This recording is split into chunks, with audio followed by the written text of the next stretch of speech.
Hey,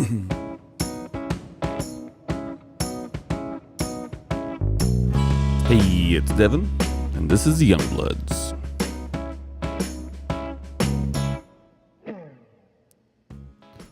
What is going on, everybody? Hope everybody's doing well. I'm back here. Got a nice weekend. Had my day off from doing lives, which has been nice. But, you know, it's just one of those things of got to just get in, get out, and you got to take a break every now and then. Not everybody takes a break, but you got to. If you don't take a break, you're setting yourself up for pretty much a disaster. So you got to take at least one day off a week. That's my personal opinion. But, you know, if you don't take one day off a week, then you're pretty much, you're setting yourself up for bad times.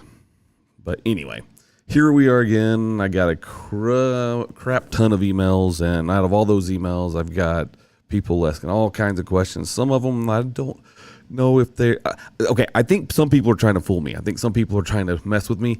But that being said, I'm going to take all of them serious, and maybe some of these things are actually real and some are actually true.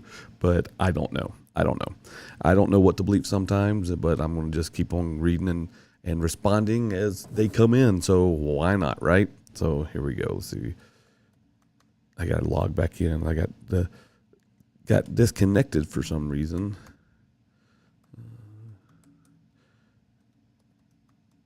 I have my own personal server, so apparently when you get disconnected from things, yeah.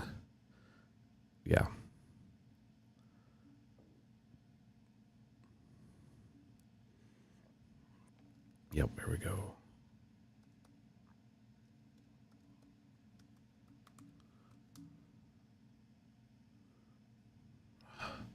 I keep forgetting I always do this two-step verification, which, you know, I understand why we need two-step verification. I understand all of that. But come on, really? At some point, at some point, it just got to stop. Just needs to stop. All right, 1 second. Let's go over here.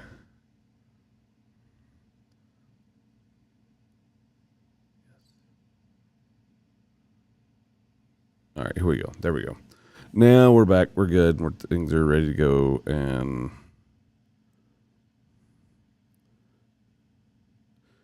all right, let's get here. Are we ready? Did it let me log in? Yeah, for some reason I don't know why my computers have to act up sometimes, but they act up like they do. All right, here we go. What do I have that I can say that's inspiring? Probably nothing right now. So let's I guess we'll just deep dive into these emails and go that route and see what everybody has. See what kind of problems people are having today. So, let's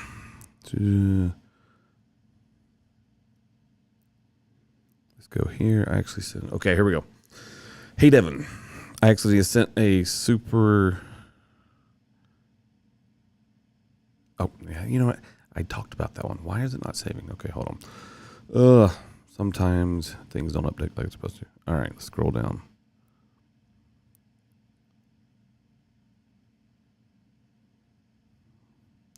We did all those. We did that one. And here we go. Here we go. Finally, got it. All right. We are... Hey, Devin. I was house sitting for my boss while they were on vacation, and everything was going smoothly until I accidentally flooded their bathroom. I fixed it as best as I could, but there's definitely some damage. They haven't noticed it yet, and I don't know if I should tell them before they come back. Well, of course, right. Yeah, okay, I will see this one. I think this one, there's a flaw in this story. So I'm sorry if you think this is wrong, but I'm going to go ahead and say it. I found a flaw. Let's start all over, and I'll get it going. It says, "Hey Devin, I'm house sitting for my boss while they were on vacation, and everything was going smoothly until I accidentally flooded their bathroom. I fixed it as best I could, but there's definitely some damage. They haven't noticed it yet." And I don't know if I should tell them before they come back or hope that they just don't notice. What should I do? All right, well, first of all, you got a flaw in your story here. So you emailed me. See, this is why I'm starting to think that some of these things that people send me are not real stories. But hey, I'll answer them anyway. Who cares? Send me whatever you want, people. All good. Because the flaw that I see is you said they haven't noticed it yet, but they're not home yet. So they're not going to notice it. Only person that's going to notice it is you. But when they do get back, they could notice it. Well, the reality is, how'd you flood it? If you flooded it because you let the bathtub overflow or whatever, yeah, I'm, sorry to say, you should tell them. To be honest, if that's the case, if this is a real email, just tell them that things got flooded and move on. They won't care. That's the reality. They won't care. All right. Well, that one I'm going to say is fake. So thank you very much. If you're real, I apologize that I called you fake, but you definitely need to look before you send something. Read the words that you put. So anyway, let's go to the next one. Hey, Devin. So I've been hooking up with this guy from work for a few months now. Okay, it's going to get real now. It started off as just fun, but now I'm starting to catch feelings. And here's the catcher. He's married. He told me he's not happy with his marriage and he's planning on leaving his wife, but I'm not sure if I believe him. Part of me wants to walk away, but part of me wants to wait to see what happens. What should I do? All right. I call this lady we're stuck in the middle, because the reality is, if you started catching feelings for somebody at work and they're married and then he tells you that he's planning on leaving but not sure when he's going to leave, the reality is he's not leaving. He's never leaving. You're just a side chick. And that sounds rude, I guess, but yeah, I mean, don't believe him. That's what I'm telling you. Don't believe him. Find you someone that's single and don't ruin a marriage. Let him figure that one out. You guys are already, into it a little bit deep, but you're the side chick. Being a side chick sucks. Don't ever if you're a side chick, do not hang out for a while in hopes that someone's going to come and sweep you off your feet. When he's willing to cheat on you, cheat on her with you, there's a high probability that he's willing to cheat on you with someone else too.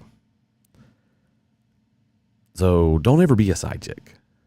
Don't ever wait. Find someone that's going to love you for who you are and move on. That's the reality.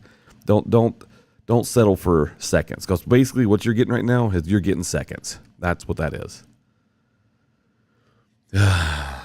People and their struggles. All right, here we go. Hey, Devin, I've been with my boyfriend for 2 years. And everything is great, except I just found out that he's been texting his ex. And not just casual texts. We're talking full-on flirty messages with some very suggestive language. He swears it's harmless and just old habits, but I'm freaking out. Do I give him an ultimatum or let it slide? Stop it. Stop it, stop it, stop it. You're not going to...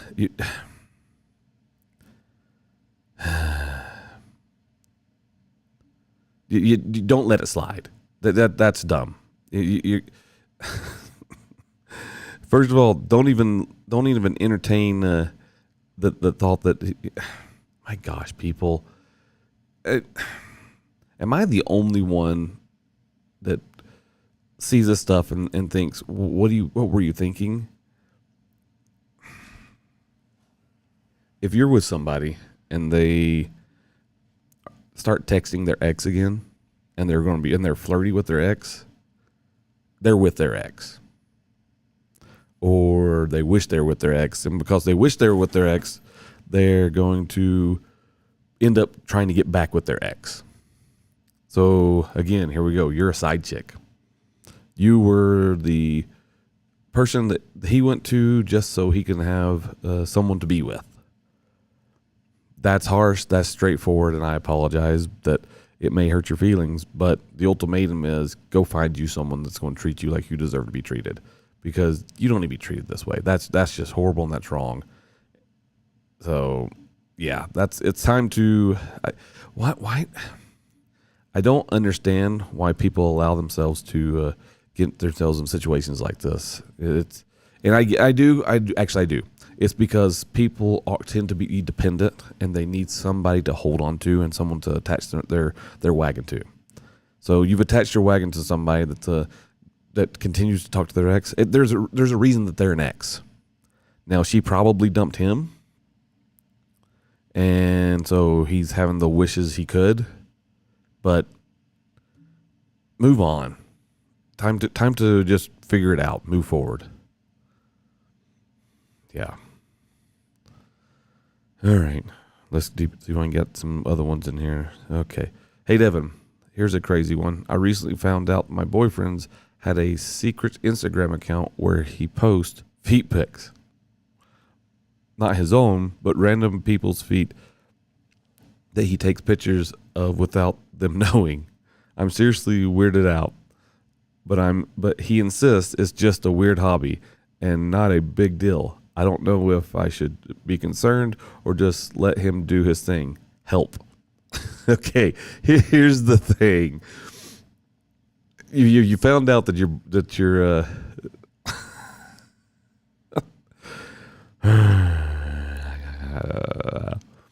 you found out your boyfriend likes taking feet pics and he's sharing them online. It weirds you out because the reality is he's probably taking pictures of you too, and he's posting them as well. I get it. Everybody's got a thing that they do apparently, but come on. If this weirds you out, talk to him about it. Tell him you don't like it. It's just honestly, to me, it's kind of gross. Feet are gross. I know people like feet, but feet are gross. I don't know how people could do that, but come on.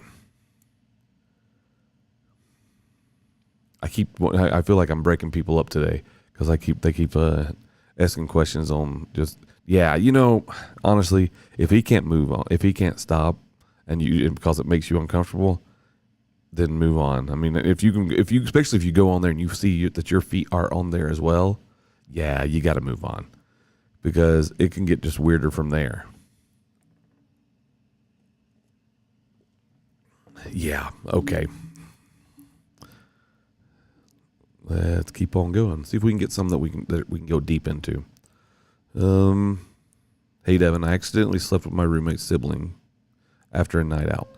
It was a one-time thing, but now their sibling won't stop texting me, and my roommate has no idea. It's starting to get super awkward because we all hang out in the same circle. Should I come clean to my roommate or just hope the whole thing's going to blow over? First of all, it's not going to blow over.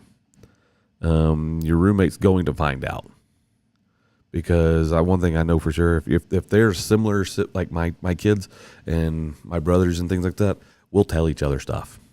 My kid, like my daughters know all the dirt in our family and the stuff they think that we don't know about. And actually there's some things that we don't ever know about that our kids kind of hide. It's nothing bad, but it's just one of those things. It's like they're going to find out. Why do people put themselves? You know what? People put themselves in situations because they get lonely. That's what this is about. This is about being lonely. All right. So reality with this one, you need to talk to your roommate. And you tell your roommate, tell them that it was a one-time thing. Whether if you were drunk or whatever, I don't care. Seems to be a lot of bad decisions come from alcohol, but that's I guess that doesn't matter. Alcohol is a thing that people tend to jump in on a lot, and they make poor decisions because of it.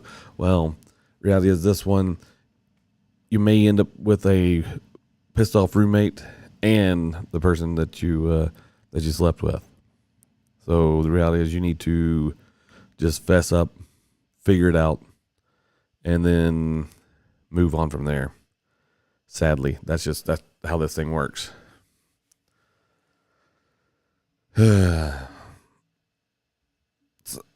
All these little problems. But honestly, most of these things, and I'll say it, I said it before and I'll say it again, everything that people go through It all can be solved by just communication. Communication is literally the key to everything in life. You need a new job, communicate. You need something that you need more stuff, more food in your house, communicate. You need, whatever. You just got to communicate. Do we have any good ones? Like funny? I've got this long list of stuff of them right here, but I guess I could just keep going down the list and start answering them all out. I guess, but I mean that's kind of what I got to do anyway. I mean, I get a long list of these things, and people keep asking questions, and I'll be very blunt and frank, but whatever. Anyway, hey Devin, I'm in a long distance relationship, and everything has been going well until I found out my partner has been using a dating app just to make friends. They claim it's innocent, but the app is literally for dating and hookups. I don't know if I'm being paranoid, but this feels like a huge red flag. Do I confront them or let it slide since we're far apart? So, long distance relationships can work. Okay. That being said, I mean, I know they can work because my wife and I, lived in a long distance relationship for a couple of years actually, and now we've been married for 23 years, almost 24. So they can work. There's been no infidelity. There's been no worries of cheating or backsliding or anything like that. It's all been up in the up and up. Now, all that being said, the reality is, I don't like dating apps. So I'm going to go off the fact that I'm biased here. I think dating apps can be a detriment to any relationship.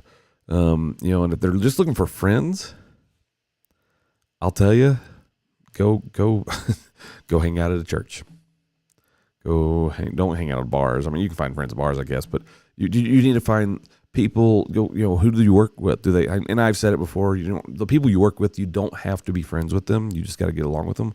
But sometimes work friends actually tend to be some of the best friends out there.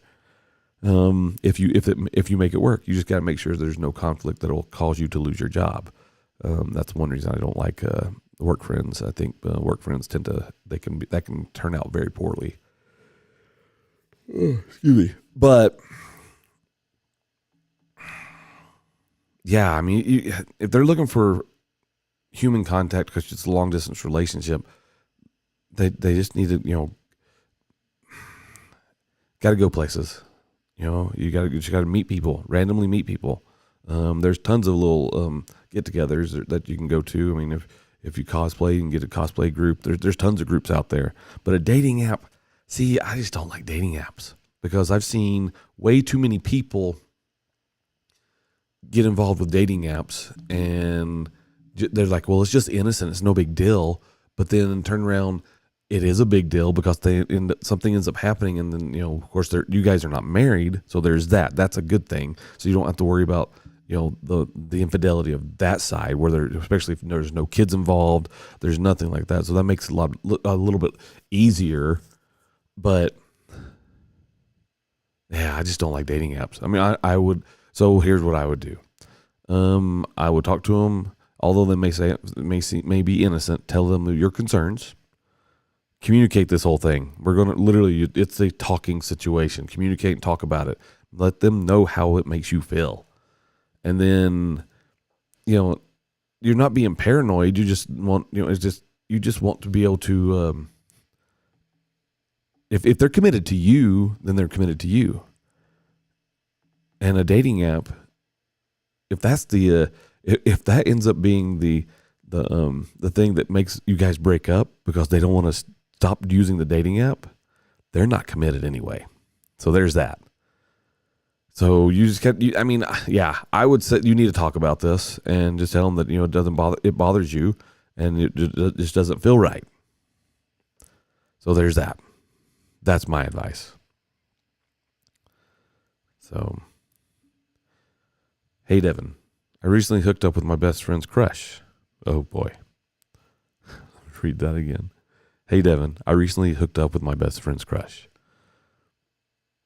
They've been pining over this person for months, but we just clicked at a party, and one thing led to another. Now I feel like a terrible friend, but I also don't know if I should let them know or just let it stay in secret. Should I fess up or bury this mistake? They're going to find out. There's zero chance that they're not going to find out, because you're obviously you got people that are together in this, and they mutual friends, and they're gonna talk. You're gonna talk. It's gonna slip. They're gonna say something. There's a million ways that this can go south, and it's gonna go south really, really quick. But when it does, so the reality is this: you got a choice. You're gonna lose a friend. I would say there's at least an 85% chance you're gonna lose a friend, but there's that 15% chance that they'll be mad and they'll get over it and you'll still be friends. But yeah.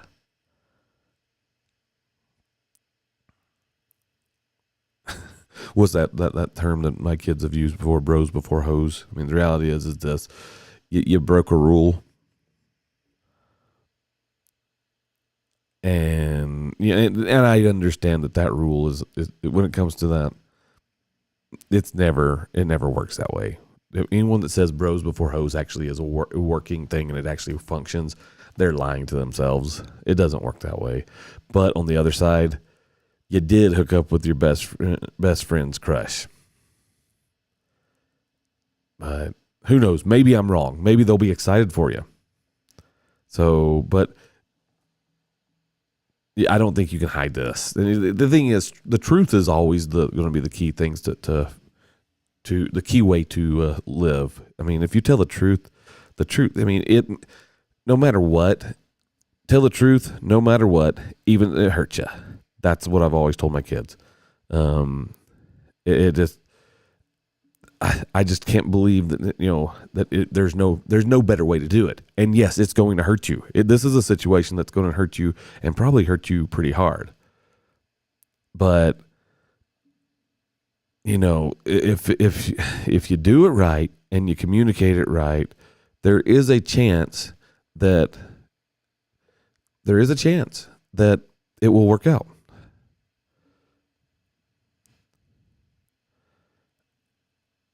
I mean, you're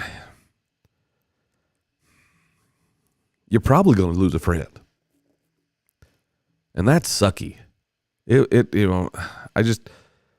no good way to talk to say it. I mean, you probably are going to lose a friend, and that's just that. I mean, that's part of it. That's part of what's going to have to happen here. I mean, it doesn't have to happen, but it's probably going to happen. As sucky as that is, but I mean, you made your bed, and I'm sorry.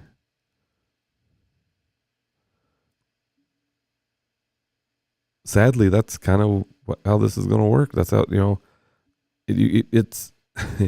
There's really no other good way to go around it. Yeah.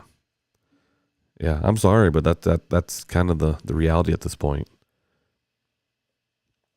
But again, you just got to figure it out. You're gonna have to do something to fix it. And part of that is to fix it may be the fact that you may lose a friend. I mean, and I keep harping on that, but you made a mistake. But I mean, you can ask for forgiveness. That's really what you do. You made a mistake and ask for forgiveness. And who knows? Maybe it will be fine. Maybe they'll get over it. No, I wasn't really into that person. I'm sorry. It's the things that people do and people say, and everybody means well, but intention is you may have had good intentions, but you went down a wrong rabbit hole there. All right, here we go. This one's gonna be interesting here.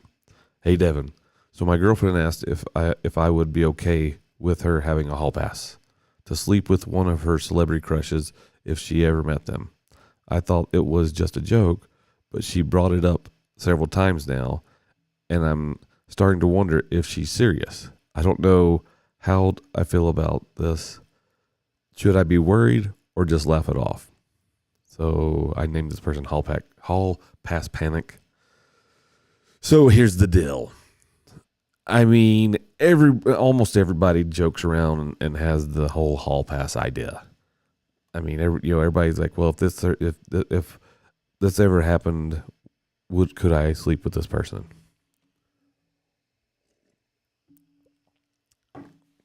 If my wife ever said, "Hey, can I use the hall pass?" I'd be like, "No."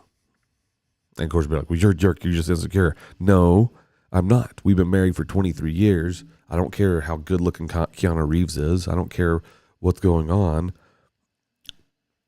You're married to me. No, hall pass. I don't believe hall passes, even if it was going to be real and it could happen. If you're in a committed relationship, why would you even want to jeopardize that for any means? Not even for money. I mean, so maybe, and honestly, I think this comes down to, it's a moral dilemma. It's a moral set, moral problem. But I don't think it's right.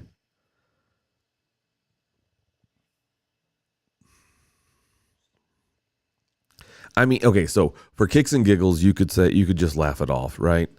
And that'd be fine. Because honestly, this is just kind of a joke.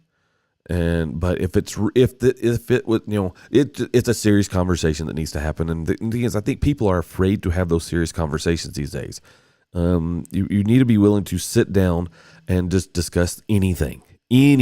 Doesn't matter what it is. You need to be able. People need to learn the art of a discussion. As hard as it may be to sit down and talk to somebody and say, "Hey, this is what I really want to do. This is what I would like to do. This is," when you're in a relationship, you're supposed to open up about everything. You're supposed to tell that person that you know every detail, and they will ask you questions. That's when my wife and we go out on a date. Even now, 23 years, almost 24 years later, I still ask her random questions to get to know who she is, and I think I know my wife pretty darn well. But that being said, it comes down to just doing, you have, if you're afraid to talk, then you're going to be stuck with whatever you get. Communication is literally the key here. I get it. This is, this could be just laughable. It's just a hall pass. It's just a joke. It's just an idea of if I ever had a chance with this person. I mean, okay. So who are some of the women that I think are beautiful? Scarlett Johansson, she's married, obviously, but no, she's pretty. No. We can go with Marilyn Monroe. She was still alive. Yeah, she's gorgeous, but no, I'm married. I am in a committed relationship. Doesn't work that way. I just don't understand the thinking of how, the whole idea of a hall pass just boggles my mind. I think the actual answer for anyone should be no. Yeah. So there's your answer. I mean, you can laugh it off all you want, but my answer would be, not to be worried, but have the conversation and say, "Hey, I don't know if I would even appreciate that. I thought you and I were in it together for us." And, in all reality, and like, if we're just joking, sure, it's a joking side, sure, we'll laugh it off, no big deal. But in reality, it's you and me, we're the ride or dies, right? So, yeah. Hey, Devin, I'm in a group chat with my entire family, and things have gotten out of control. My aunt keeps sending weird conspiracy theories. My mom won't stop forwarding those chain messages, and my cousin keeps trying to sell her MLM products. It's a nightmare, but I can't leave without starting World War III. How do I survive this digital chaos? All I can say is I can tell you from an iPhone, it's simple. You go in there and you mute the family chat. Make it where you don't get any notifications. Turn the notifications off. I'm pretty sure that Android does the same thing, but if it doesn't, well, I'm sorry for you if you can't do it that way. What you could do is tell everybody, hey, let's get off the group chat and let's do something like Group Me. So then you can mute Group Me, don't have to worry about it, and go that route. But yeah, that's I'm sorry. Well, I mean, what kind of MLM? I'm just kidding. I don't join MLMs. Yeah, but yeah, that would be a nightmare. Yeah, just mute it. That's what you do. You just mute it. And if they say, why aren't you, occasionally pop your head in and say a couple of things and then be out. I mean, other than that, if you don't want to participate, don't participate. I mean, as I've always told my, my kids and things like that. Well, when they call me, I will answer, or if I don't, I'll call them back. But when it comes to friends and family, when it comes to friends and people, the numbers you don't know on your phone, one thing I learned a long time ago, when the house phone would ring, yes, I said house phone. So for those of you that don't know what a house phone is, that was a thing. It was real. Answering the phone is a choice. So answering text messages should be a choice also. Sadly, not many people understand that. All right. Hey, Devin, I've been binge watching crime documentaries. And now I'm convinced every minor inconvenience in my life is part of a secret conspiracy. My neighbor's dog barks at weird hours. Definitely a spy. The barista spells my name wrong. Clearly, they're in on it. How do I stop turning my life into a detective novel?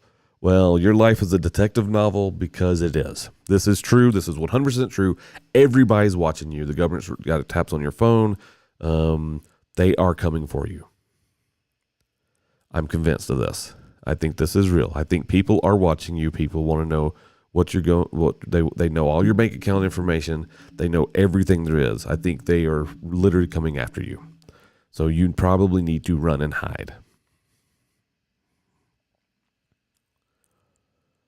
I didn't help you, did I? Well, the only way to do that, if this stuff is actually concerns you, stop listening to it. Stop watching it. I mean, you're going to always notice the things that are going on around you, but not everything. Well, I'll say it this way: not everything in life is about you. Let's don't turn yourself into the biggest narcissist out there. You'll be okay. It'll be fine. You'll be fine. Hey, Devin, I got a weird one for you. I accidentally butt dialed my boss, and they heard me singing very loudly and very badly very loudly and very badly to my guilty pleasure song, I Will Survive. Now they keep bringing it up during meetings as a joke. I'm mortified.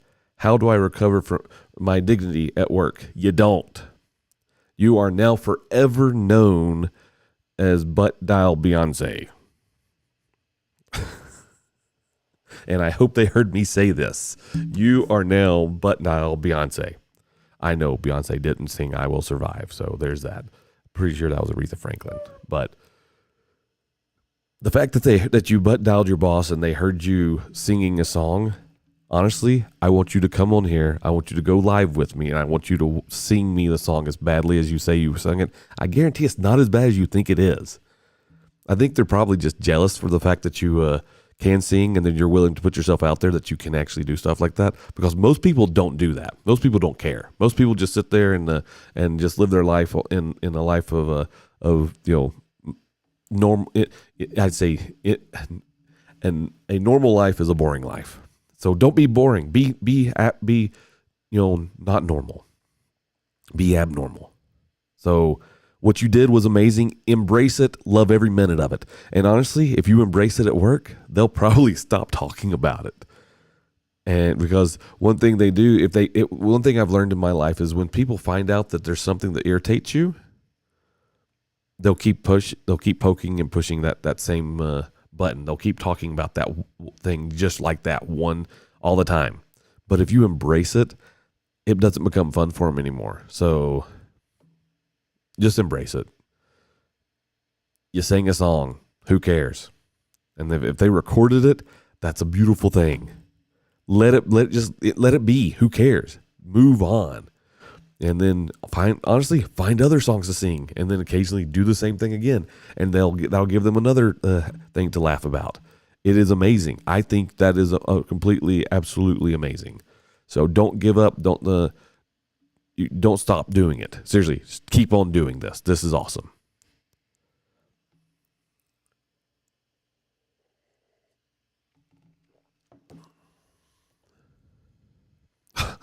Okay.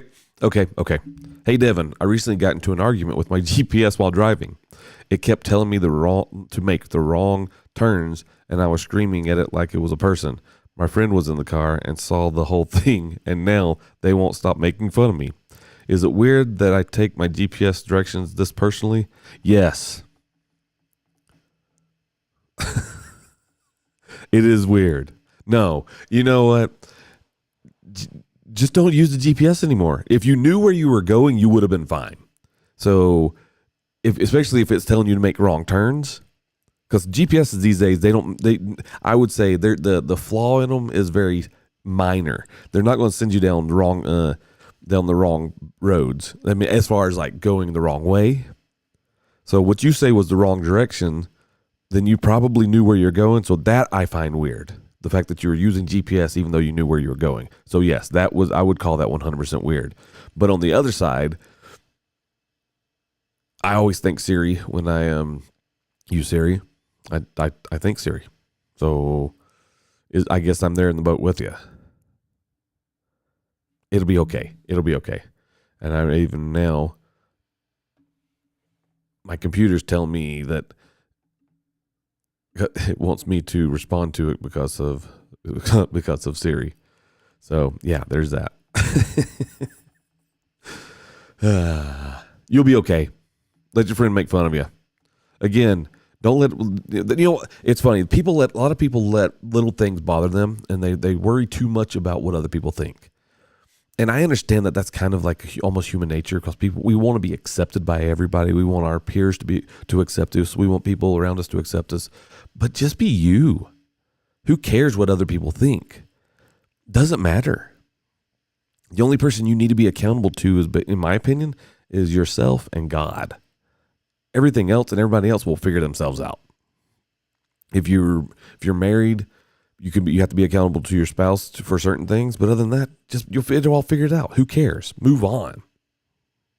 It will be okay.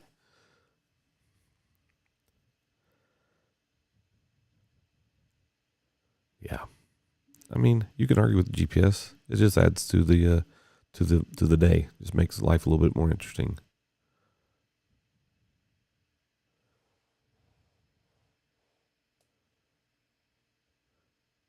Hey, Devin, I accidentally sent my mom a meme meant for my best friend. And let's just say it was not mom friendly. Now she keeps asking me what it means. And I have no idea how to explain it to her. Do I come clean and risk eternal embarrassment, or just pretend it was a mistake and hope she drops it? Okay, here's the deal. Moms will never drop it. If it's something that they want to know, they're going to find out. So honestly, it may be better. And your mom probably already knows what it means. But she's waiting for you to just fess up and talk about it. And that could be for multiple reasons. One, she'd like to see you squirm. So be it. It happens. Or the other part is she just wants you to be, she just wants to be included in parts of your life. Even the secret parts, even the parts you don't want her to know about. It's okay to tell moms things. Moms are awesome. So come clean and risk the eternal embarrassment, because this will give both you and your mom something cool to honestly have a good inside joke about, especially if it's super, super embarrassing. You should send me the meme and let me see what I think about it. I'll show my wife. Probably won't show my kids. I'll show my wife. Yeah. Honestly, don't worry about it. She's your mom. She loves you. And honestly, she's probably said and done things that would embarrass you more so tenfold. So don't worry. It's okay. I'll say it this way. She's done things with your father that were probably enough to embarrass you more than anything else. That's kind of how you got here too. So guess what? I'm pretty sure she knows more about things than you think you give her credit for. Hey, Devin, I signed up for a yoga class to impress my crush, but I'm about as flexible as a brick, you and me both. I ended up falling over in downward dog and took out half the class like dominoes. That would have been amazing to see. My crush saw the whole thing, and now I don't know if I should quit or just embrace the disaster. How do I recover from this? Okay. This is an opportunity. Don't have missed opportunities. And if you worry about missed opportunities, this could end up being a missed opportunity. The fact that you embarrassed yourself in front of your crush doesn't mean they're not going to like you. See, here's the thing. We tend to only want to be perfect in front of the people we like the most. And honestly, it's the imperfections that most people remember the most and that they like the most about people. When you're going on a date and you try to make the date that's most amazing thing ever, and you think that you got to do this one thing and do this other thing. Okay, here's the deal. Go watch the movie.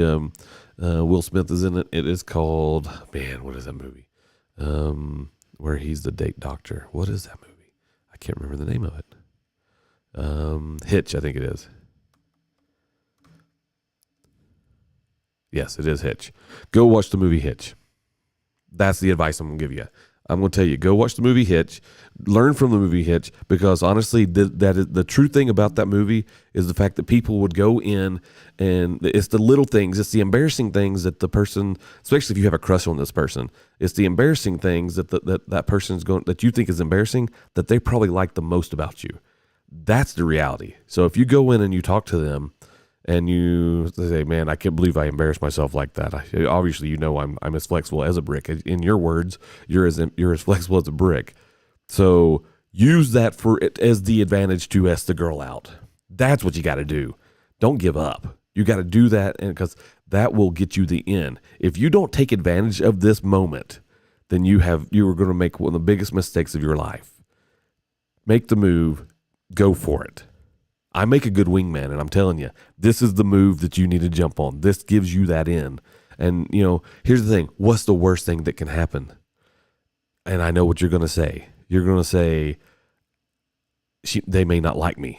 Okay, well, they may not like you anyway already. Who cares? I guarantee it, what you see in that person, there's another one just like them. It's plain and simple. That's just the reality when it comes to this. We worry way too much what other people think, and when honestly it's the little things that people like, and those little things that people like about you is the key of why they want to be with you. If you could ask my wife what are the little things that she likes the most about me, I guarantee it'd be some of the things I'd probably be most embarrassed about, the fact that she likes those things. But hey, that's what it is. And I have a friend here, that friend not here. If he was to hear that, he would definitely be doing the that's what she said thing. It's always the little things.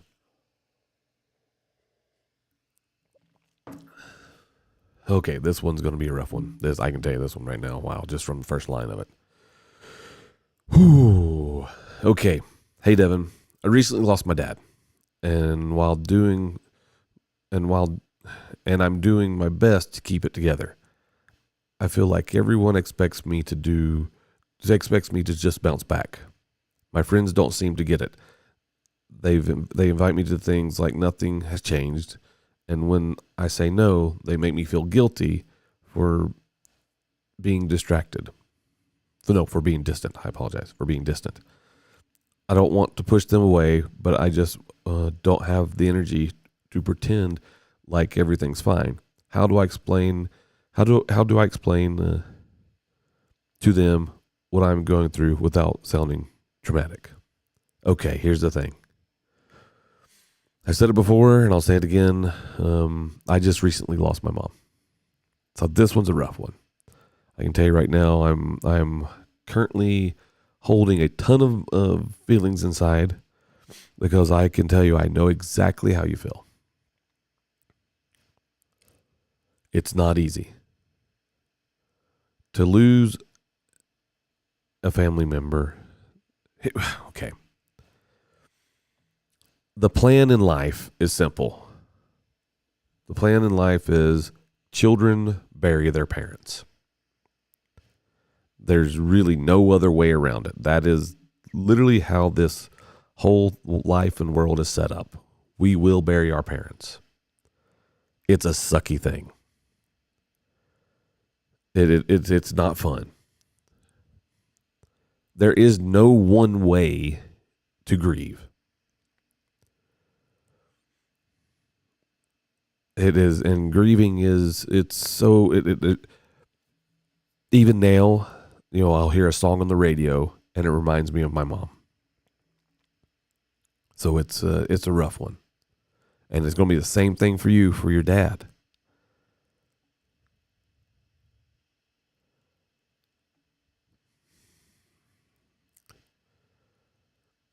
You can get through this. You do need the people around you. You need to talk to somebody. You do need to not just, wither away. I don't know how recent you lost your father, but it's important that you talk to somebody. I'm lucky that I have an amazing wife that will talk. She lost her mom 15 years ago to breast cancer. And so yeah. So my wife understands, and she understands that when it comes to losing someone, there is no right or wrong way to grieve. I mean, it is a hard thing to do.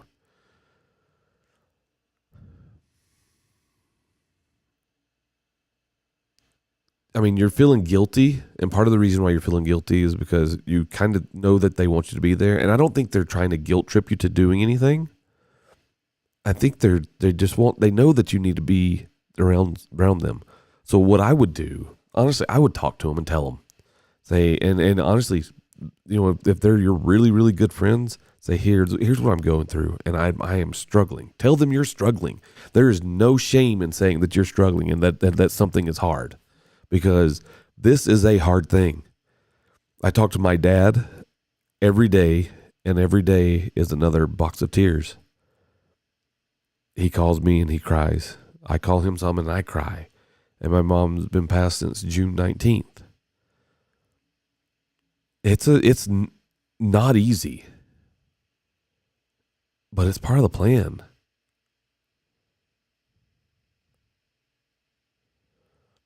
Grief is a hard thing. It's pretty sucky.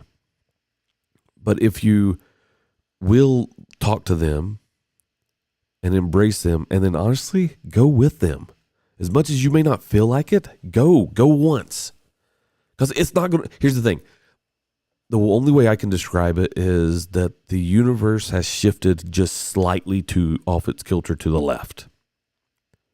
The world keeps moving, but it seems like for you, because this is how I feel, it seems like for you that everything has shifted.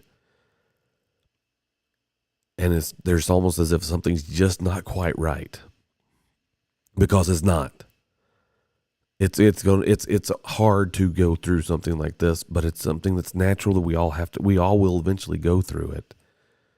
But I promise you'll be fine. But you do need those around you, people that care about you, the people that love you, people that want you to be with them. They need to be around you, and you need to embrace that. It doesn't make you forget about your father. It just helps you learn to cope with it, because you're never here. What so far for myself, I am not over this, and I don't think it's something that you just get over. I think it's just something, when you lose a parent, it's something that you just learn to live with. When there is a loss in your life, you just learn to live with it. You learn to move forward. You learn to think about the things like I think about my mom would have thought that would be pretty cool. I just filmed a TV show, and my mom helped me get my passport because I didn't have my birth certificate. And so she got my birth certificate. They overnighted it to me. I got it. And she told me, tell me how everything there is about this thing when you get back. She passed before I could tell her.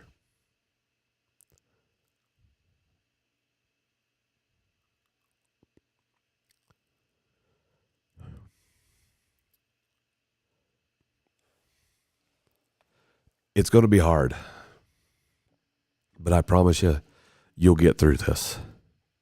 You will be fine. Every day that goes by is just another day that you're here and you get to remember your father. It's pretty amazing the fact that the fact that you loved that person that much. But I promise you, it's not the answers you wanted to hear. I'm sure it's not, but the reality is, it will be okay. And you will learn to live with it. And that's okay. Because it will all work out. But talk to your friends. They're there for you. They want to be there for you. They just don't know how they can help you. And best thing you can do is tell them how they can help you. And honestly, be nice sometimes. Say, hey, just show up. Bring a pizza. We'll watch a movie. We'll cry together. We'll do whatever. Sometimes you're going to bum them out, and they'll get over it. If they're really your friends, they'll get over it, and they'll be okay with it because they're there for you. So don't stress. It's going to be fine. It'll be fine. That was a hard one.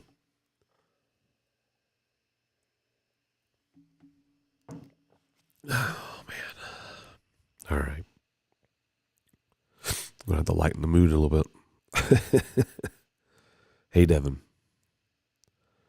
A few weeks ago, one of my closest friends was in a terrible accident, and they've been in the hospital ever since.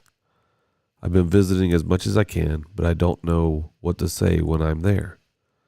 I feel useless just sitting there, and I hate seeing them in pain.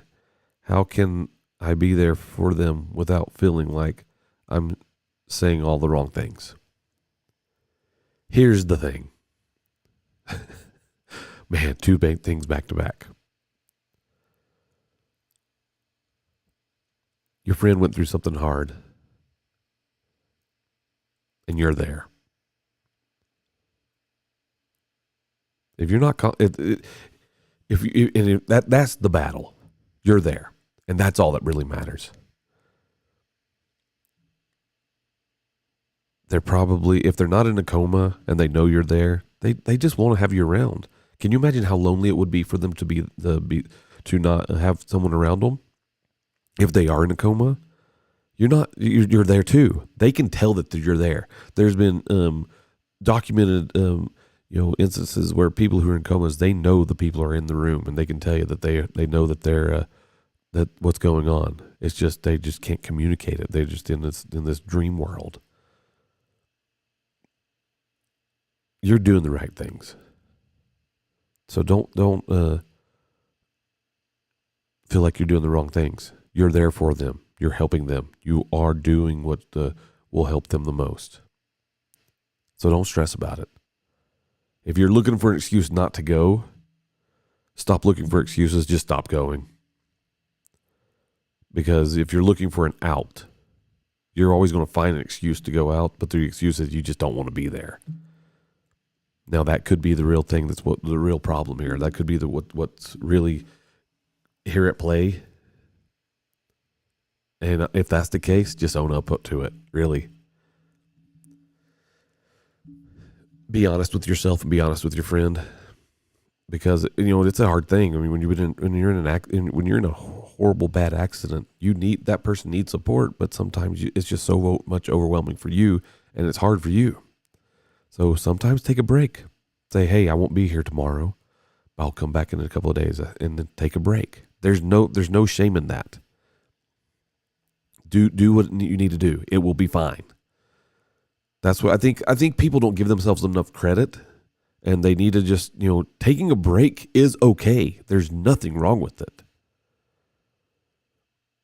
You just need to go in and you need to just, reality is, treat your friend with respect, and they're going to listen. They'll be okay. Again, it's all about communication. Telling the truth and and communicating, people will respect that more than just disappearing. So, honestly, communicate, don't stress. It'll be okay. Seriously, that's what you got to do. So, there you go. There's my 2 cents on that one. Oh, I mean, there's some deep ones here. Let's see if I need to get light in the mood here a little bit. Anyway, well, if you're watching the live, whether it's on YouTube or whatever, go over to Instagram. And if you guys have a question you want to talk on here, or you just want to talk, feel free to send me a message. I will gladly add you to the stream, and we'll chat it up, and we'll do whatever we got to do. I don't care. I like it. I like a good conversation. Or I can keep reading these emails that people send me and answering those, because I know they're going to listen to them too anyway, whether it's later on or on the podcast or whatever it is. People are going to listen to it. So feel free to chime in and jump on the stream. Whether there's one person or 10,000 people, I don't care. Somebody, if you want to talk, feel free to come and talk. So that's the reality. All right, let's see if I can lighten the mood. Let's see if I scroll through here. I've probably got about 100 emails that I haven't gone through, and there's a bunch of them, bunch of romance stuff, bunch of weird stuff, bunch of tragic stuff, and I'm just trying to figure out what I got to do. So here we go. Lighten the mood. Okay, here we go. Hey Devin, I found out that my girlfriend has a thing for role playing really unusual characters, like robots and aliens. She says it's something she's always fantasized about, but I don't know how to keep a straight face when she gets really into character. Should I just play along and tell her I'm having a hard time taking it serious? Okay, here's the deal. If you love her, you'll play along. But then on the other side, if she loves you and you say, hey, I struggle sometimes, because sometimes this is just a little bit far out there. Again, it's all about communication, guys. If you communicate, and if you're with somebody and you communicate with them, that's all they need. I mean, if they're into role playing and they want to be robots or aliens or whatever, communicate with them, talk to them. It's that simple. I mean, it's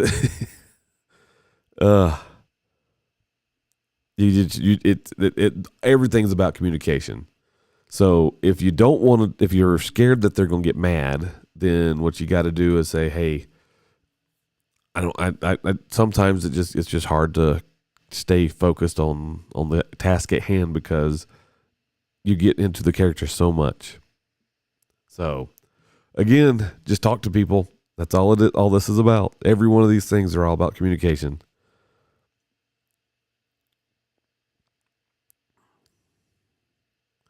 So here we go. Hey, Devin. I recently moved in with my boyfriend, and everything seems to be going great, except for one thing. He insists on sleeping with the TV on every night, and not just any show, but cooking shows. I've tried to deal with it, but now I can't stop dreaming about food, and I wake up starving every morning. How do I tell him to turn off Gordon Ramsay without sounding like a total buzzkill? Okay, there could be way worse things to do. So I can tell you right now for myself, when I go out of town for whatever, I always sleep with the TV on. And usually mine is like Cartoon Network or Nickelodeon or something like that, because cartoons are fine. I like cartoons. So yes, I'm a 46-year-old man who likes cartoons. That being said, I understand it's a distraction, and the fact that you're just moved in with each other, the fact that that he did that because he likes background noise. That's what that's all about. Or it could be for a nightlight. I mean, I'll just be honest. I know a lot of adults that sleep with a light on because they don't like the dark. So there's a couple of things you need to address here, right? Need to figure out why he does it. That is the first thing to ask. Why? Just kind of curious.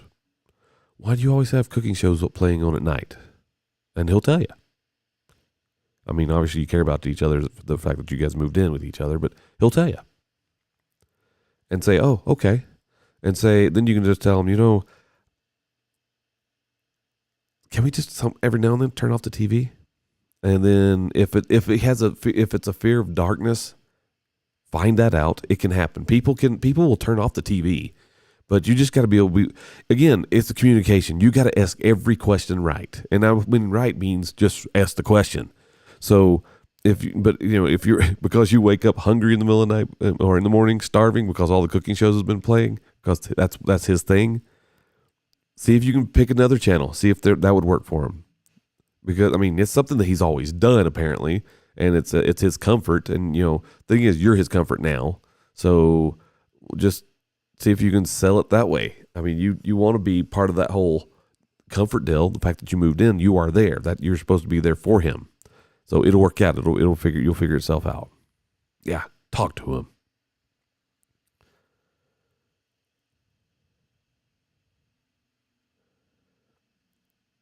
Okay. Hey, Devin, I've been with my partner for 3 years, and we're solid. But recently I found out they've been secretly sending money to an ex. They've been a partner for 3 years. Oh, okay, typo, sorry. There was a typo, and I was trying to figure out what the typo was all about. Okay. So he's been sending money to an ex. He claims that it's just to help them out because the ex is struggling. But this feels like a huge red flag. Am I overreacting, or should I be worried about this? Here's the thing. The ex probably is struggling, but I'm going to tell you, he's enabling the ex. He's an enabler, allowing and because the ex probably realizes there's no other place that they can get money, so they're talking to him. This is not a trust issue. This is hey, you need to put up some barriers here. They're an ex for a reason. You're with me, I don't need your money, but all I'm saying is you should take that money and apply it to something that's for our future. Put it somewhere else other than your ex, because most likely the thing is, I don't loan money out to anyone unless I'm willing not to get it back. Now, that sounds probably horrible, but it's a sad reality. Why? So they're probably not going to, even if they get the money back, the ex needs to, fend for themselves. Life can be hard, but why would you want to take on other people's troubles, especially if they're an ex? Unless that ex has your children, you don't need to be paying a dime to that ex. Simple as that. Again, they're an ex for a reason. Keep them as an ex. Move on. So that's the talk you need to have. Now, you may not want to say it as direct as I just said it, but the reality is you need to have that conversation, because I don't see any place in the world where sending money to your ex is a good thing. There is no place in the world where sending money to your ex is a good thing, even if they really need it. I don't care. They're an ex for a reason. And no, I'm not bitter. I don't have any bitter exes out there. I'm just a realist when it comes to all the world. I will send money for my wife. I will help my kids out. My wife, I don't have to send her money because we have joint bank accounts. But I'll send money to my dad if he needs it. Again, I'm not willing to give out any money that I'm not willing to lose. Let it just not come back. But if it ever came back, that's cool. But yeah, there's no place in the world where sending money to your ex is a good thing. That just screams trouble. And it's a simple conversation to have. I mean, that money, if you guys are been together for a while, 3 years, put it away for something that you guys want to do. Put it away for a house. Put it away for future children. Put it away for something, not for your ex. Your ex doesn't deserve the cash. Or his ex doesn't deserve the cash. Never have, never will. it'll be honestly that is a red flag, but it's a red flag that can be dealt with just a simple conversation. So, hey Devin, so I had a wild night out with the friends and woke up to find out I've somehow agreed to get matching tattoos with them them next week. The problem is I don't even remember saying yes, and I definitely don't want this tattoo. How do I break out? How do I back out without looking like a buzzkill in the group? Simple. Tell them you don't want the tattoo. That's all you got to do, and say, hey, we were drunk. It's not good to make decisions like that when you're drunk, especially if you don't remember it. Because, okay, so here's the thing. Back in December, I was in a car wreck. I got T-boned. The person hit me. They were doing about 65 miles an hour, so I was told. I ended up getting a brain injury, bad concussion, and I have some memory loss. And with that memory loss, there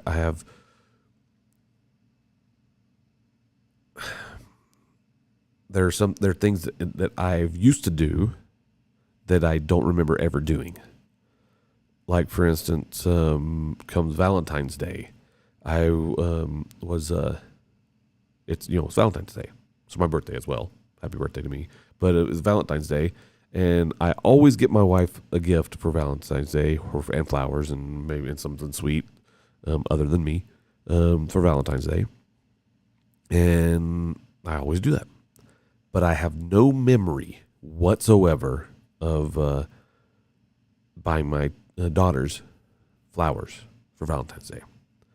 But so this past Valentine's Day, I did my normal routine, got my wife some stuff, and that was it.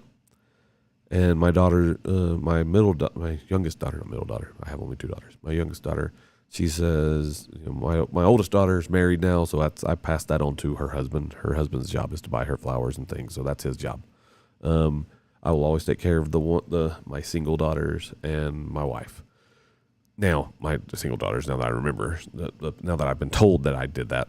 But so come Valentine's Day, I didn't get my daughter any flowers. She tells my wife, Dad didn't give me flowers because my kids would always wake up on Valentine's Day and there would be flowers in their room. But it didn't happen because I have no memory of it. For as many years as she has been alive, for 20 years now, almost 20, will be 20, yeah, 19 years, I have zero memory of this. So I found out that I did that, and I immediately went and got her flowers. But I don't have any memory. So I understand the not remembering things, but yours was most likely,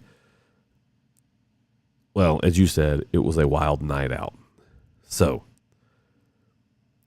you just got to tell them that you don't want to get the tattoo. You don't like the idea of getting the tattoo. Although you were drunk and you made the commitment to go get a tattoo. I think drunken commitments do not apply in real life. There's nowhere in the world where you can sit back and say that I'm going to be held. Well, in legal things, sure, as far as like, if you get pulled over and you're drinking, yeah, you got that. Those commitments of paying off that DUI are 100% going to happen because legally you have to. But a drunken commitment to get a tattoo, you do not have to commit to that. That is plain and simple. So you just tell them, say, hey, we were drunk. We did some stupid things. You guys can go get it. I don't want to do it. That's what you got to do. So make the commitment to yourself. If you don't want to do it, don't do it because that's just crazy. Anyway. All right. Let's do a couple more, I guess. Let's do a few more. Hey, Devin, I recently lost a close friend. Oh, here we go. Okay, I'm going to skip over this one. We already did one of those. I cannot do another one of those. We're going to have to figure this one out. I will go back to that one later, and I can't talk about much more death tonight. Death is not. I will not. No, can't do that. I have shed tears already tonight. I'm not going to shed any more. I will have to talk about that one a little bit later. So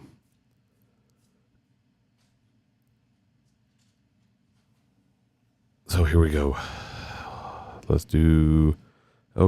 talk about a fetish.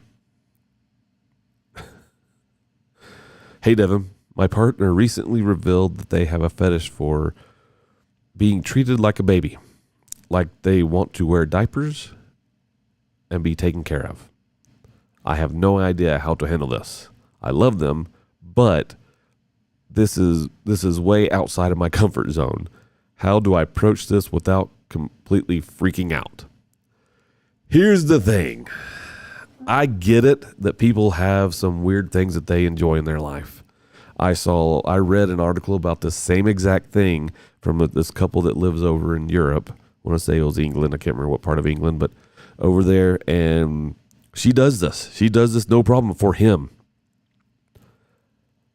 I will tell you right now, there ain't no way in hell I'm going to change some capable adult's diaper. There's no way. If you're capable to handle this, and especially if it's something that you say it's your thing, it's your thing that you really enjoy, no, there's no way that's going to be a thing. No. So the reality is here. You tell them it's you're not going to do it. That's a red flag. They have some mental problems that they have never dealt with in their past, and so they're reverting back to being a baby. No, absolutely not. There's a lot of things I can go with. There's a lot of things that I would say, okay, you can deal with this, but to treat someone like a child, like a baby, not even a child, like a baby, that's insanity. You may love them, but it's like you said, it's out of your comfort zone. If someone's fetish is to be treated like a baby, you don't feed into that. That is, I'm going to say it, that's mental illness. That's the bottom line.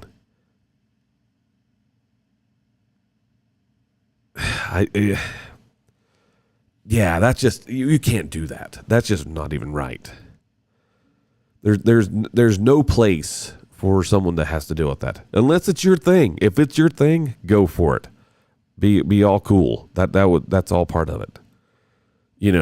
Seriously, if that's your thing, but as you said, it's out of your comfort zone. Let it be out of if it's out of your comfort zone, it's out of your comfort zone. You'll be fine. Just tell them. Because, that's not right.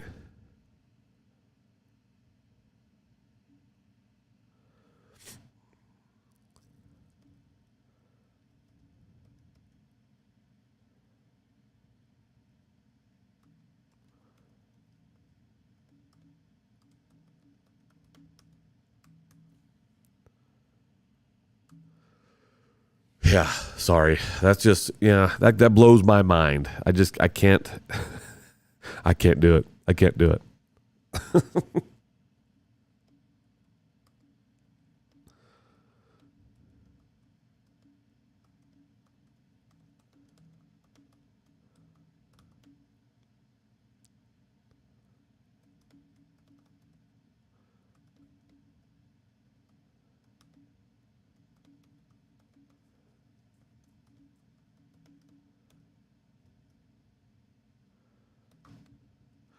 Yep, sorry. I'm gonna call the person crazy, and I apologize, but that's what that is. That's a little bit on the insanity side.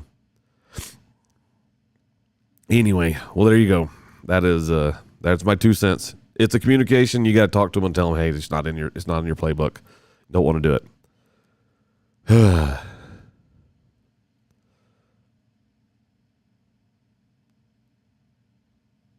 Hey, Devin. My husband recently told me he wants to quit his stable job and become a full-time gamer. I'm all for following your dream, but we've got bills to pay, and I'm not sure we can make that work. How do I support his passion without ending up broke? Okay. So here's the thing. Gamer streamers do make money. And some of these streamers make a lot of money. So here's the thing. If he has a following and he's making enough money, go for it. But I've always been a believer, and it's not having a backup plan. If that is the plan to do, cool.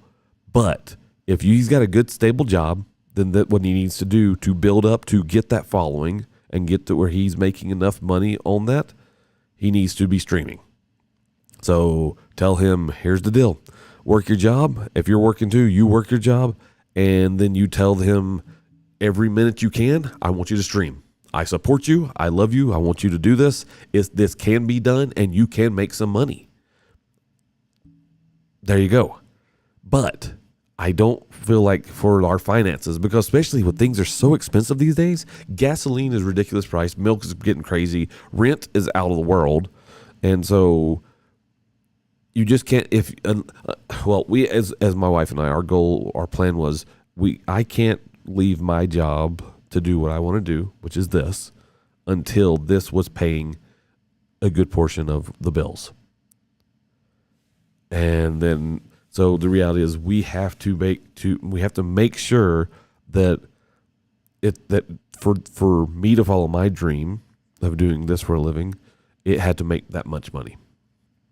So whatever your goal is, set the goal. So if your income, if you're working and he's working, and your income is, say it's 50-50 as far as how much you're making, and say your bills are, say 10. I'm going to throw out numbers that are not real numbers. Say your bills are $10,000 a month. You make $5,000, he makes $5,000.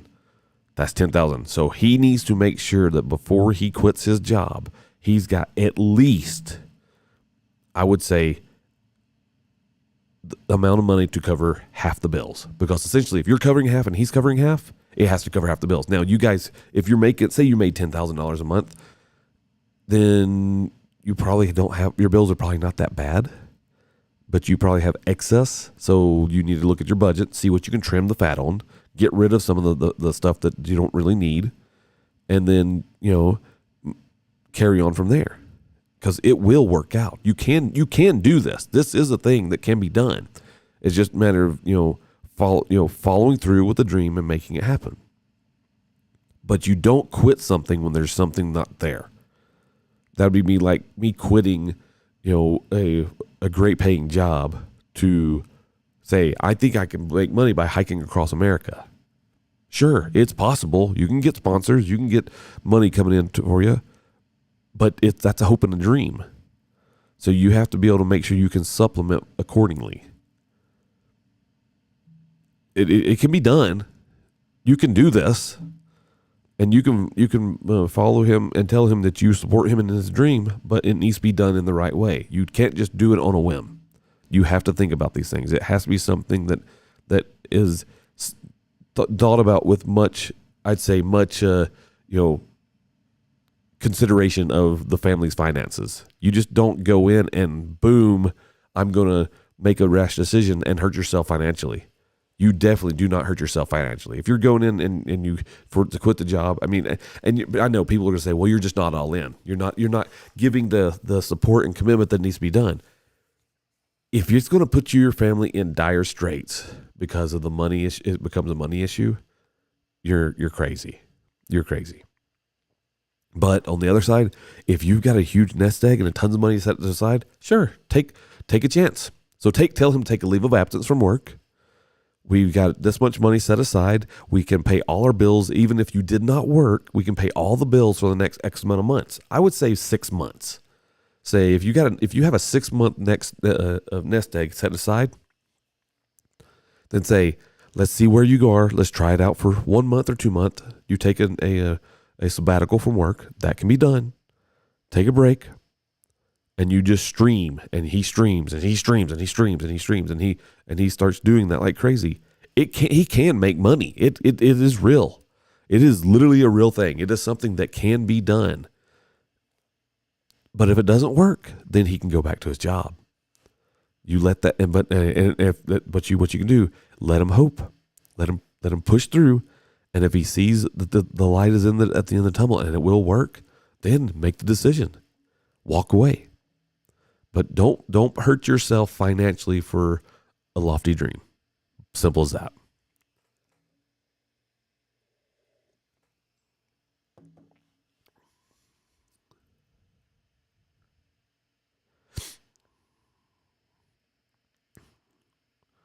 Hey, Devin, I caught my roommate secretly trying on my clothes.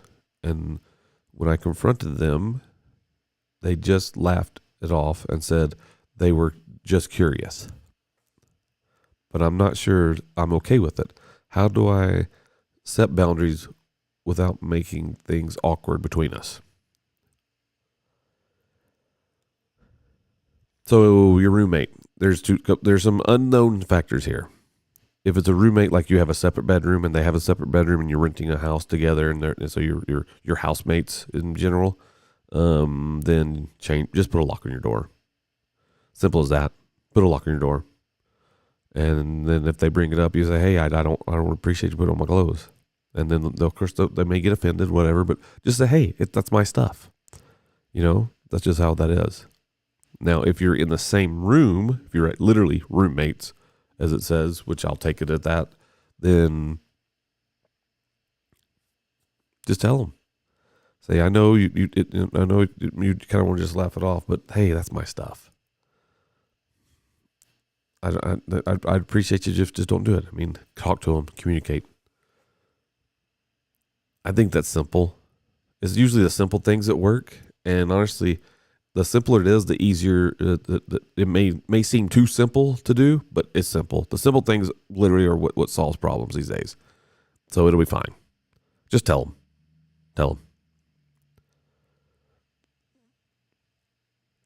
Hey, Devin, I recently connected with an old flame, and things are getting serious.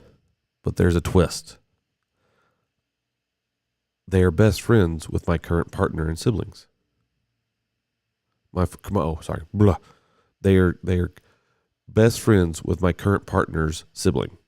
Now I feel like I'm living in a soap opera, and I don't know if I should confess or just let things quiet. Why you connect with an old flame? Why are you reconnecting? I've said it before and I'll say it again. They are an ex for a reason.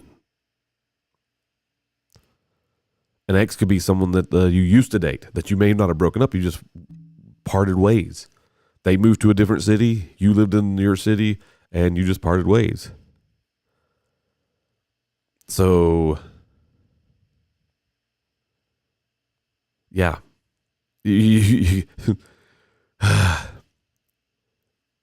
Don't reconnect with exes. So 2 things you can do. Well, your current partner is going to find out.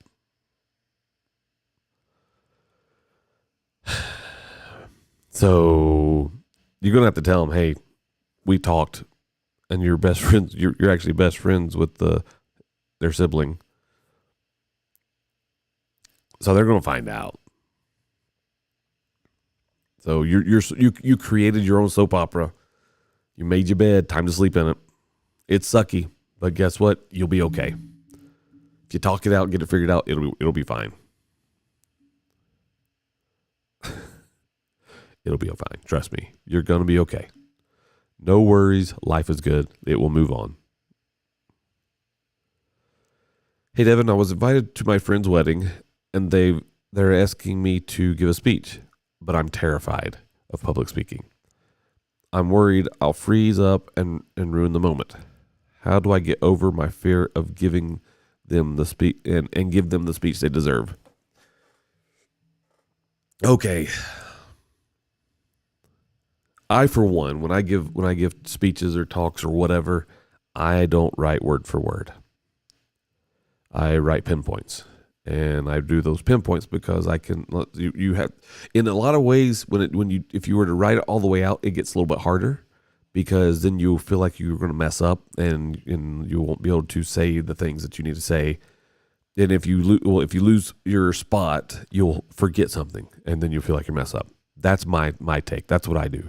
So I do just pinpoints, because then you can fill the room. You can actually feel the energy in the room, and if it's something that you're saying and it doesn't mix or doesn't match, you can move on. You can close and move to the next point pretty quick, or move to the next joke. This is a lot of things that a lot of comedians do. They'll have a joke, and if a joke doesn't pan out right, then they just quickly move on. But then if the joke does go out well, then they'll start to embellish on the joke a little bit more, and so they build it up into this greater, bigger thing. So you obviously need to practice. So one thing you need to do, you need to practice. I would, if anything, write out everything that you think you want to say. Everything. This is your rough draft. Write everything out. Write all the stories that you want to talk about. Write those stories out word for word. But then I would take that and I would say, okay, now I'm going to abbreviate it and go to pinpoints, because then you'll say, okay, this one doesn't make sense. Especially because you may write it out one way, but then you'll tell it another way.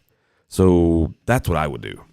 I would write it out, and then I would go from there. It's simple. That's pretty simple. That's the best way to do it. Write it out, every word for word, then take it and abbreviate it, and then look in the mirror and give the speech. Go to your parents, give them the speech. Go to a friend, give them the speech. If you want it to be a surprise for your friends that getting married, go to someone that they don't know and say, hey, can I run something by you? I need your opinion. And go through the whole thing. And I hate the term practice makes perfect, but practice makes improvement.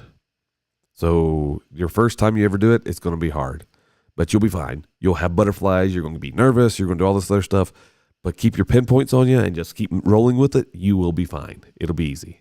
I promise you, it will be easy.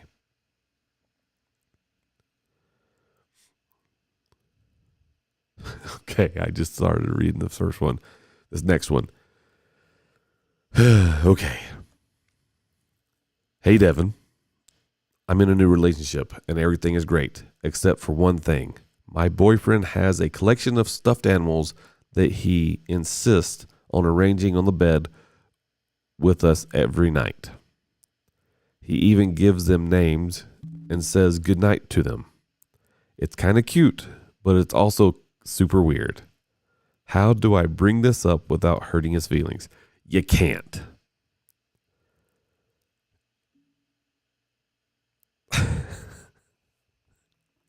You're going to bring it up and it's going to be weird. And it's going to be really weird. And they're going to not fully understand why you don't think it's normal, because it's something that they've always done. Some people don't grow out of things. And so you got to you got to deal with it and not worry about it, or bring it up and take a chance on hurting their feelings.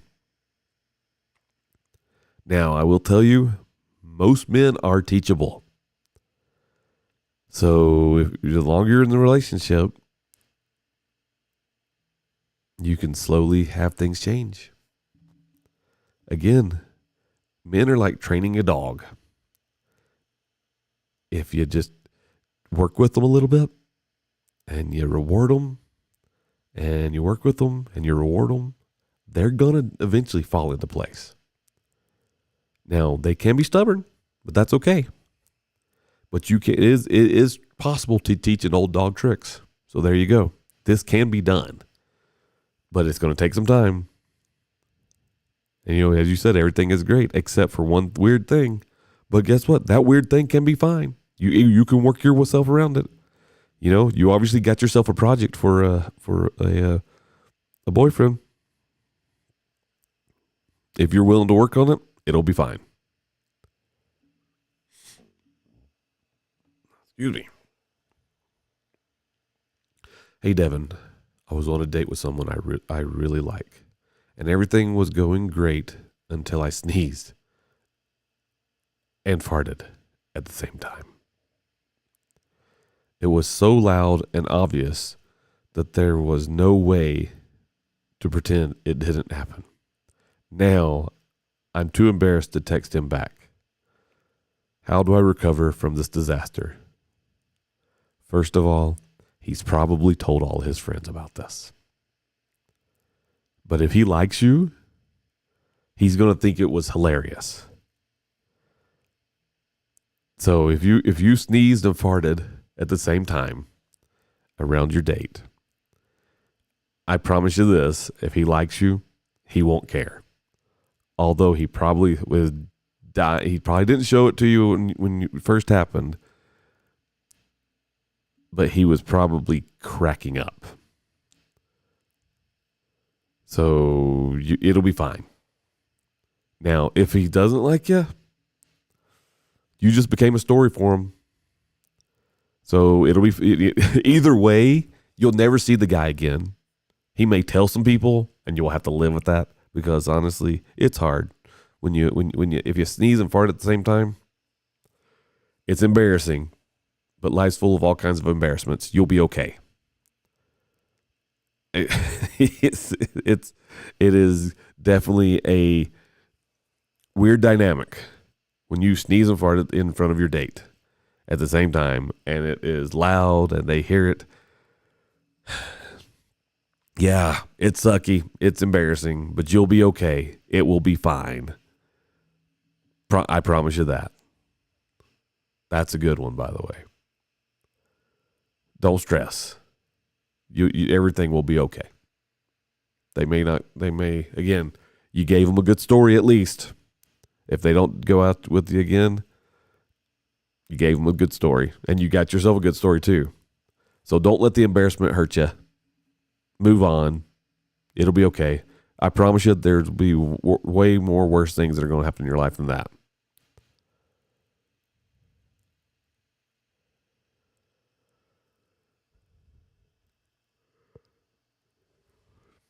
Hey, Devin, I recently found out that my partner has been using my toothbrush because they like the way it feels.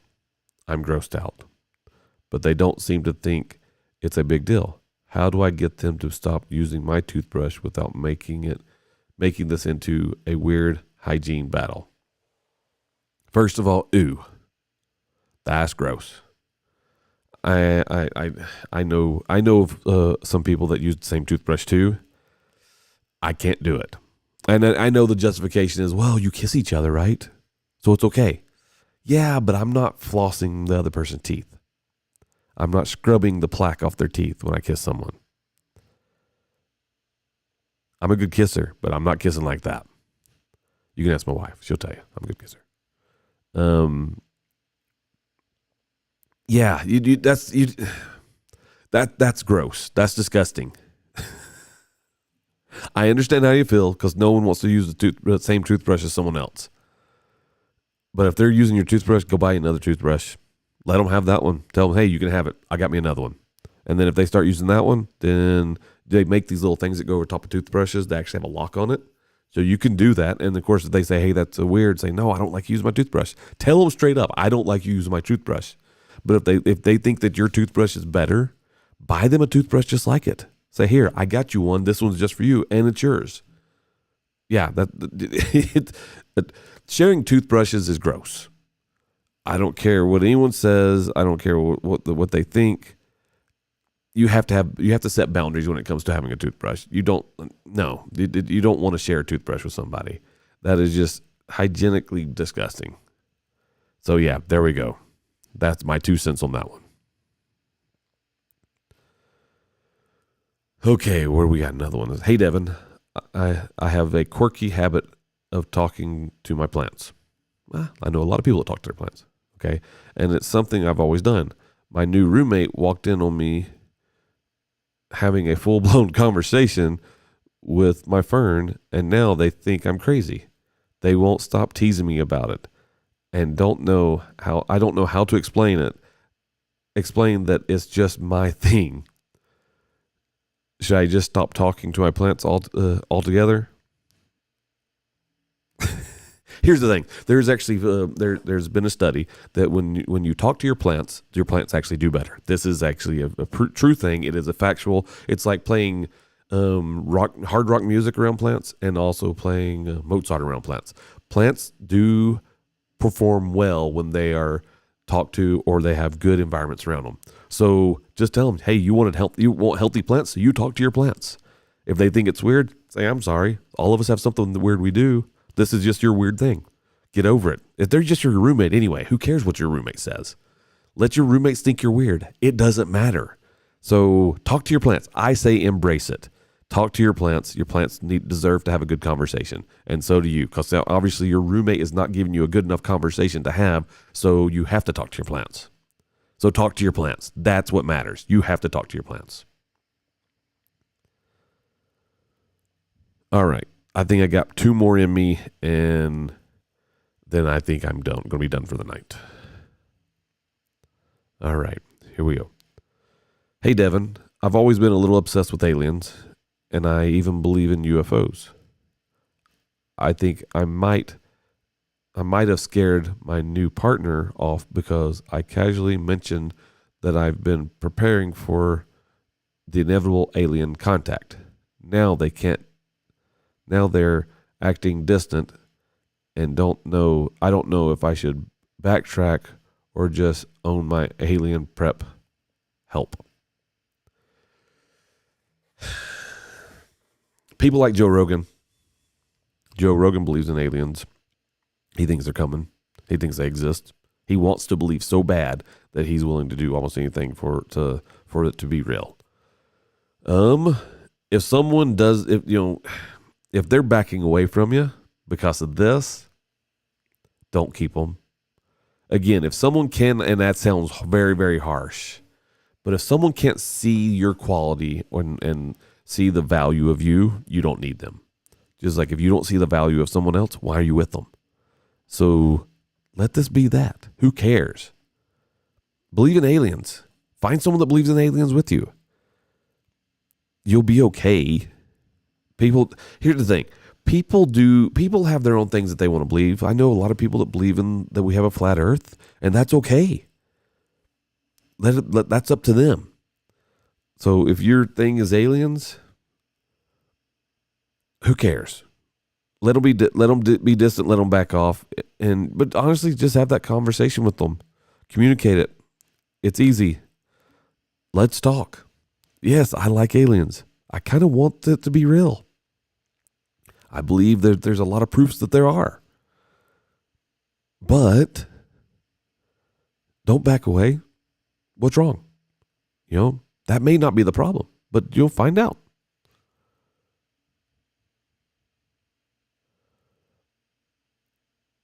Hey, Devin. My girlfriend confessed that she has a serious thing for guys with mullets. I thought she was kidding, but now she's dropping hints that I should grow one. I really don't want to look like I'm stuck in the 1980s, but she seems really into it. How do I avoid growing a mullet without making her think I don't care about her preferences? Go to the barber and have them shave your head. And then you can say they messed up when you were getting a haircut and they shaved your head. If she doesn't like you when you're with a bald head, you don't need her anyway. Now, it's a hair preference. I prefer my wife to have longer hair. She has long hair, but it's not like long I would want. I'd want it to be like mid-back. I love long hair. I think it's amazing. But, hey,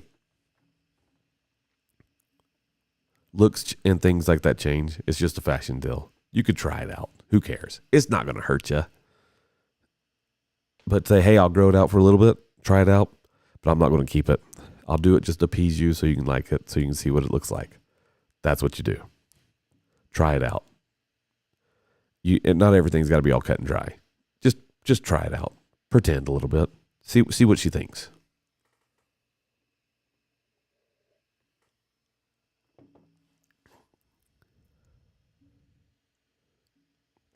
All right. Last one. And then we're going to get out of here until tomorrow. I got a bunch more we can do tomorrow. Hey, Devin. So my best friend asked me to dog sit for a week, and everything was going fine until I accidentally lost their dog for a few hours at the park. I found him eventually, but now I'm freaking out because I haven't told them. Should I confess or should I just keep quiet since nothing really happened in the end? It's not like you lost a kid, okay? It's a dog. You lost the dog, you found the dog didn't get hurt, there's nothing wrong, everything worked out. Honestly, no one cares. They may be upset. If you tell them, they may get upset and they'll probably never let you see the dog or have fun with the dog anymore. Honestly, if you don't want to watch the dog anymore, go ahead and tell them. It's not like if the dog got hurt, then there would be a problem. So it's not like you're telling a lie. Now, if they ask you, hey, was there any problems? Then just tell them, yeah, there was a problem. I lost the dog for a little bit. I turned my back and the dog ran away. I found him. The dog is here. I apologize that happened. But if it never gets brought up, why would you worry? Let's not overthink things. I think that's one of the problems that we have as people. We overthink everything, and we think everything's going to be a problem, and everybody's going to get mad at us. And then when they get mad at us, we're going to lose friends, or blah, blah, blah, blah, blah. It will be okay. Honestly, you found the dog. You brought the dog back. It's all worked out. There is no issue. The dog didn't get a broken leg. The dog's not, didn't get bit by a snake. It literally is okay. Unless it's a different dog and you swapped it out, or that's another story. But yeah, it'll be fine. So stop stressing over things that don't really matter. Unless they ask you, say, hey, if they ask you, was there any problems? Say, well, I lost them for a second, but I found them. But it's okay. Be honest. Honesty works. But sometimes you don't have to give all the information. Too much information can be a bad thing. So, yeah. There we go. There's my opinions of things. That's what's up. I have given my 2 cents on a lot of emails, and looks like I have a lot. I probably got about another, I'd say 75 more to go. We'll get to it. I'll get to it. Keep sending these things over. I enjoy them. I love hearing the stories. I love all the idiosyncrasies of all this stuff. I think it's amazing. If they're real, if they're fake, whatever. Most of these I think are real. I think some of these things you guys have tried to trick me on, especially the one with the bad sentence structure.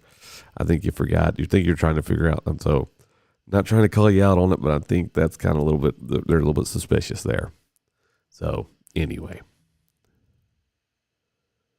I appreciate you guys trusting me with these, with all this stuff, and be willing to tell me everything you want to say and all this, everything that goes on in your life. I appreciate it. I actually respect it 100%.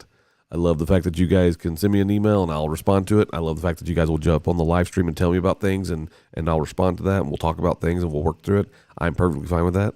I have a phone number. You guys ever want it, you can call it, and you can call into it, and I will discuss things with you.